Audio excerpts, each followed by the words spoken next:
Welcome to the show. My name's Jeremy Poole, and I'm the host of The Moment, where we explore and celebrate the necessary transformational process you must go through to achieve a high level of success in the real estate industry.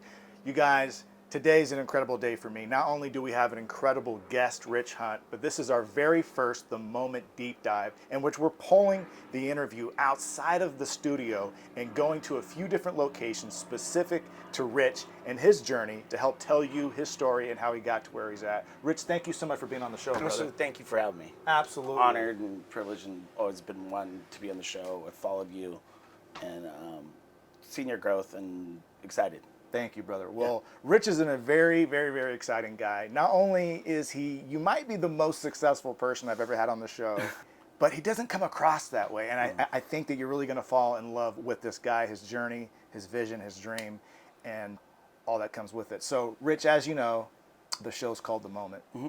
What would you consider or characterize as being your defining moment, or perhaps you had a series of moments that sort of allowed you to evolve into who you are today? I think what you last said is definitely a culminative series of events. In life, you have your ups and downs. There's successes and there's failures. Yeah. And all of those things put together make you who you are, right? Give you character. Sure. That's your value add. I would say probably the most defining moment is just kind of realizing, why not? Why not me? Okay. I think there comes a precipice that people come to understand about themselves and really truly realize their self-worth. Yes. And their confidence. And I've spent a lot of my life just kind of living outside of the comfort zone. Not too far, but I think, being uncomfortable is a good thing. Absolutely. That drives you. And I think, when I first opened up the company, I realized my self-worth, and I realized that I was too comfortable. Mm-hmm. And so, I think that was probably the defining moment where I said, why not? What have we got to lose? That's right. We can always go back to just doing things the way we were doing before, but I'm way too comfortable right now. Yeah. And so, that was the moment. How did you get into the mortgage space? Like, when did you actually decide to get in? How did you get in? And what were you doing at the time? Yeah. So that was a long time ago. So you got to think back, 2002, 3, 4-ish, pre-crash. I owned a small construction company and had some friends that were in the mortgage business, and, through talking and stuff like that, and it's like, you really enjoy what you're doing? It's like, it pays the bills, I guess, whatever, sure.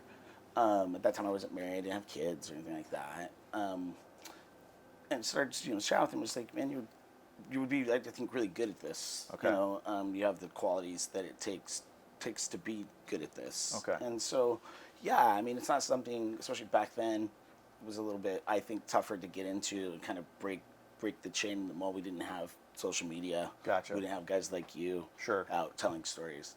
So you gotta meet the right person. You gotta meet the right person, commit to doing it, and then it doesn't happen overnight. Sure.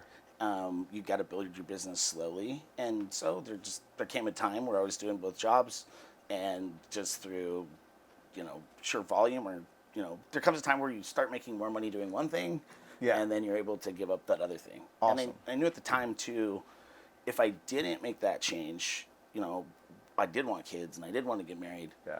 If I didn't make that change then maybe I wouldn't take that risk and make that change. Yeah. It was very similar to when I also started the company.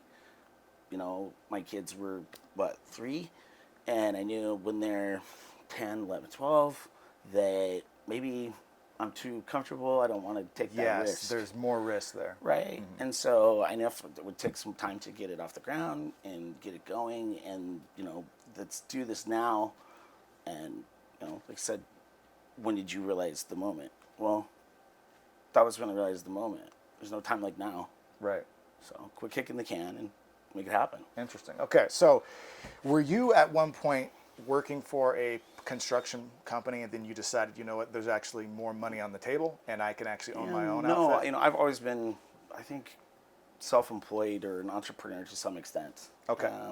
I still do some construction stuff.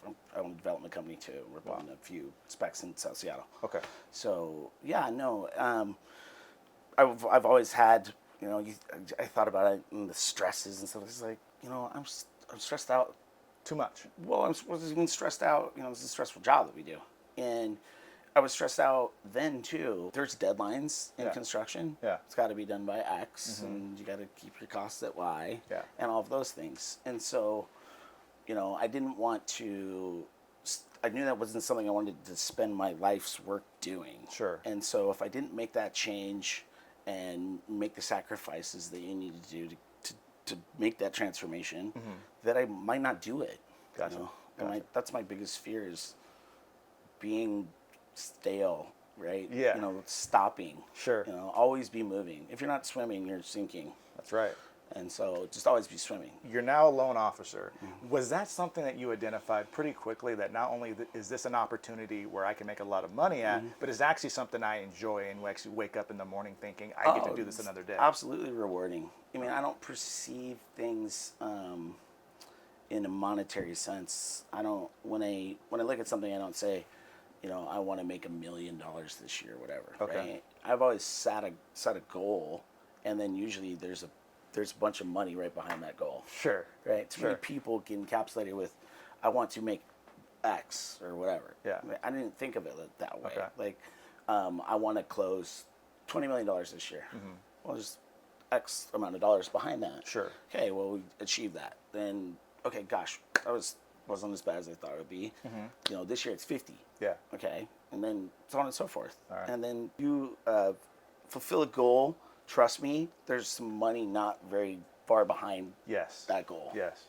And that's the way it's been with the company, too. So how long would you say it took from the time that you started being a full-time loan officer to the time to where you can say, I'm a success at it? Like, how long was that time Funny period? story there, too.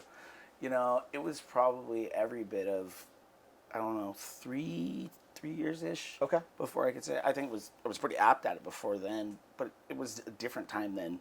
You didn't have social media to where you could just pound it to somebody's head. This is what you did.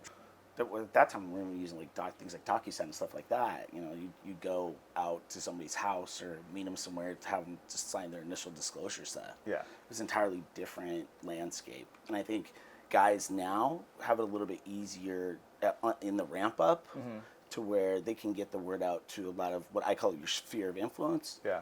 Your friends, neighbors, people in your life. Sure. Right? That's where people usually start, your sphere of influence. And then it mushrooms out from there. Okay. And if you're good at it, if you perceive it, it's not one deal, it's 4 if you do it right. If someone's happy, they're going to tell the guy that sits next to them at work, and gosh, it was such a great experience, and so on and so forth. And after time, it becomes this big snowball that's rolling down the hill that you couldn't stop if you wanted to. Yeah. Right? The phone's just ringing because you made so many people happy. The thing I really like about you, Rich, is that although I'm sure you have incredible systems and technology and all of that dialed, but you seem like you're a very relationship-centric person. Absolutely. Which brings me to my next question is, as I mentioned, we're going to take the interview out of the studio and do it to some really interesting locations that are relevant to Rich's story. And we're actually at this beautiful 60-foot yacht just right across from his office, the Home Trust headquarters. Walk me through your thought process. And not only is this just his only yacht, this is his second yacht. Walk me through the thought process of why you got the yacht, maybe the price point if you feel comfortable, and kind of walk me through the financial logistics and mindset behind why you acquired this yacht. Absolutely. So a lot of people, when they buy a boat or whatever, they think of a second mortgage interest tax deduction that the IRS allows. There's actually way more to it than that if it's set up and done correctly from a tax perspective. So this boat is in a corporation, and it's machinery. And so perceive it as machinery, such as like maybe a big printing press or a big tractor for a developer. Right. And you can pick the depreciation schedule for that machinery over a 7-year term. And you get to pick each year what you want to depreciate it. Why that's relevant or why that means anything is that over the course of 7 years, if your mortgage company or you as an individual mortgage guy is running it through your own private company like an 1120 or 1120S or C Corp, the boat loss on the depreciation alone lowers your total tax obligation on the big money, the mortgage company. It was a simple choice. My accountants put it to me flat out. Yeah. I make the same amount of money no matter what. Sure. It's your choice. Write a check to the IRS Yeah. for X or own a pretty nice boat yacht for Y. That's amazing. Right? And so that's a pretty easy choice for most people. Yeah, I love that story, and I just learned that story actually a couple of weeks ago. And so I asked you that question specifically because I wanted to give the viewers and audience here an insight into how you think. Yeah, absolutely. I mean, there's nothing. Look, if you can use that money to enrich your life, you can't hold on to that money. Right. Someone's going to get that. Sure. It's either the IRS. Yeah. To go buy a part for a tank or something. I don't know, whatever. Sure. or you can use that to enrich your life. You can't keep it. Love it. So Right. speaking of enriching your life, Yeah. not only is this a way to offset your tax bill, but it's also a great way to enhance your life, and not only your life, but the life of those around you. Absolutely. So I would imagine that you keeping your yacht here close to your office is rather strategic and such a beautiful way to enhance the overall culture Absolutely. for the people that you work with. Yes. And my first in-person interaction with Rich was actually him inviting me onto his yacht. We were actually supposed to meet that day and just kind of have a one-on-one discussion, but he was like, hey, I'm going to be doing this party on my yacht. If you feel comfortable, you should come out. And I had the opportunity to meet so many great people, which then kind of goes back to his whole strategy, I feel like, which is absolutely. built around people. It's all people. It's 100% people from the ground up. Whether it's your clients, whether it's an underwriter, an agent, it's just people. We don't make anything. We don't make iPhones or cameras or hubcaps. Yeah. Right. We know some people that have some money, and we know some people that want some money, and how we do the in between is what defines you and separates you from your competitors. Awesome. I really feel like we have the right blend of technology and people, which is, it's really hard to get to that space. Sure. And it's everybody in our organization. We always try to preach a culture. It's that each one teach one. Okay. Right. Everybody. I've been doing this forever. Yeah. 3,000 purchase loans, I think, in my career, a little over. There's stuff that stumps me every once in a while. Sure. Like, hey, Cam, what would you think about this, or what would you do here? Okay. And so, and vice versa.